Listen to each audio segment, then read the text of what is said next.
Praise the lord. ఈరోజు దేవుని వాగ్దానము.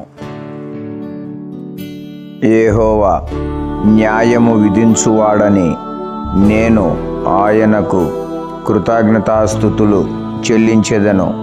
7వ కీర్తన 17వ వచనము.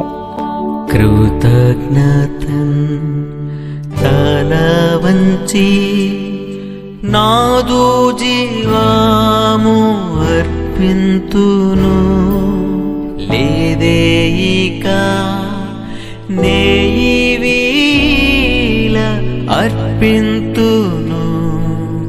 నన్నే నీకు దూరమైతే నీ ప్రేమ మరచి నేరేపితే నీ గాయముల్